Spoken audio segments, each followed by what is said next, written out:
శ్రీ గురుభ్యో నమః. నా ఛానల్ సబ్స్క్రైబ్ చేయకుండా ఉంటే సబ్స్క్రైబ్ చేసుకోండి.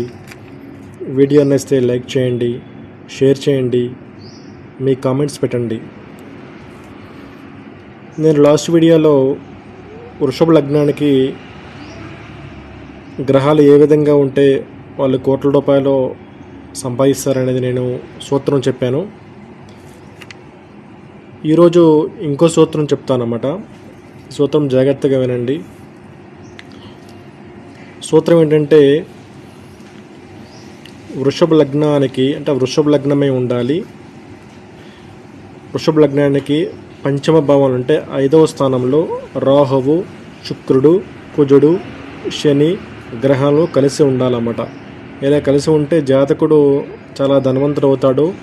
లేకపోతే అంటే కోట్ల రూపాయల్లో ఆస్తులు సంపాదిస్తారన్నమాట. కోట్ల రూపాయల సంపాదన ఉంటుందన్నమాట ఈ గ్రహాల వల్ల. అయితే ఇప్పుడు దాన్ని ఎక్స్ప్లెయిన్ చేస్తాను, చూడండి. ఇప్పుడు వృషభ లగ్నం, వృషభ లగ్నానికి పంచమ స్థానం ఏమవుతుంది? 1, 2, 3, 4, 5 కన్య అవుతుంది. ఈ సూత్రం ఏంటి? వృషభ లగ్నానికి 5వ స్థానంలో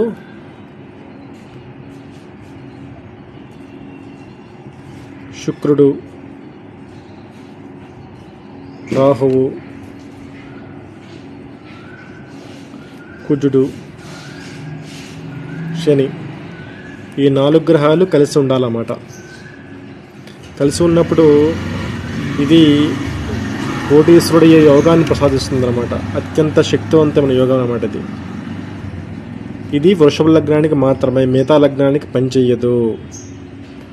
జాగ్రత్తగా అర్థం అవ్వకపోతే ఇంకోసారి మా సూత్రం జాగ్రత్తగా చదవండి. ఇంకా అర్థం కాకపోతే నా కామెంట్స్ పెట్టండి, నేను మీకు రిప్లై ఇస్తాను.